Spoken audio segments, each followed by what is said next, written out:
ആ കുഞ്ഞു ശരീരത്തിൽ നിന്ന് എങ്ങനെ ആ കുഞ്ഞിന്റെ ജീവൻ പോയി എന്നുള്ളതാട്ടോ ആ 1.5 വയസ്സുള്ള ഒരു കുട്ടി അനുഭവിച്ച യാതനകൾ.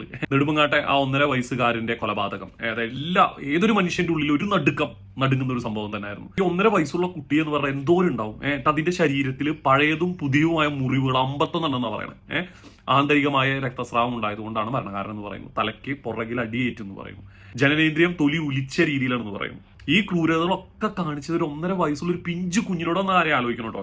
എന്റെ 2-3 ചോദ്യങ്ങൾ ഇത്രയേ ഉള്ളൂ. ഈ പറയണ ഈ മുത്തശ്ശി ഇപ്പൊ എല്ലാം തുറന്നു പറയുന്നുണ്ടല്ലോ, ഇവർക്ക് അറിയാമായിരുന്നില്ല ഈ കുഞ്ഞിനിട്ട് അവിടെ ഇട്ട് ഇങ്ങനെ പീഡിപ്പിക്കുന്നുണ്ട്. പിന്നെ ഇവരൊക്കെ എന്തോ മലമറിക്കാൻ വേണ്ടി ഉണ്ടായത്. ഇപ്പൊ ഒരു പ്രശ്നം വരുമ്പോൾ കുഞ്ഞിനെ അങ്ങനെ ചെയ്യുന്നുണ്ട് ഇങ്ങനെ ചെയ്യുന്നുണ്ട് എന്ന് പറയണം. നിങ്ങളൊക്കെ എന്തൊരു മനുഷ്യരെന്നാ ഞാൻ ആലോചിക്കുന്നത്. പിന്നെ ഈ കുട്ടിയുടെ പിതാവായ അഖിലിന്റെ മരണം അതൊരു കൊലപാതകം തന്നെയാണെന്ന് ഇപ്പൊ സംശയം ഉളവാക്കുക. അത് കറക്റ്റ് ആയിട്ട് അത് അന്വേഷിക്കണം. പിന്നെ ഈ കുഞ്ഞിന്റെ 2 കൈകൾ ഒടിഞ്ഞത് അത് എങ്ങനെ ഒടിഞ്ഞു, ഒരു സംശയവും വേണ്ട, അത് ആ കുട്ടിയുടെ കൈ ഒടിച്ചത് തന്നെയാണ് ഇവൻ. ഇനിയെങ്കിലും ഇങ്ങനെയുള്ളവന്മാരുടെ വയറ്റിൽ പടച്ചോനെ ഒരു കുഞ്ഞിനും നീ ജന്മം കൊടുക്കല്ലേ എന്നൊക്കെ എന്റെ പ്രാർത്ഥന കേട്ടോ. കാരണം വെച്ചാൽ കളിച്ച് ചിരിച്ച് അച്ഛന്റെ കൂടെ അമ്മയുടെ കൂടെ സന്തോഷമായിട്ട് കഴിയേണ്ട കുട്ടി ഈ ലോകത്തുനിന്ന് വിട പറഞ്ഞ ഒരു സീനാണ് ഈ പറയുന്നത്. ഇത് ശരിക്കും പറഞ്ഞ ഇപ്പൊ നമ്മുടെ കേരളം ഗോഡ് സോൺ കൺട്രി ഒന്നല്ല കേട്ടോ, ഡബിൾ സോൺ കൺട്രി ആയിട്ട് തോന്നുന്നു. അതായത് ഞാൻ എപ്പോഴും പറയുന്ന ഒരു കാര്യമാണ്, പടച്ചോന്റെ പടപ്പുകളിൽ ഇത്രയും നികൃഷ്ടമായ ഒരു ജന്മം മനുഷ്യജന്മം പോലെയില്ല. കാരണം ഏതൊരു മൃഗത്തെ നമ്മൾ എടുത്ത് നോക്കിയിട്ടുണ്ടെങ്കിലും അവരവരുടെ കുഞ്ഞുങ്ങളെ എത്രമാത്രം പ്രൊട്ടക്ട് ചെയ്ത് കൊണ്ടു നടക്കുന്ന ഒരു നായായാലും ഒരു പൂച്ചയായാലും ഏതെങ്കിലും ആയിക്കോട്ടെ, നമ്മളതിന്റെ കുഞ്ഞിനെടുക്കാൻ പോയി കഴിഞ്ഞാൽ അതിന്റെ സ്വഭാവം മാറണമാണ് അല്ലെ.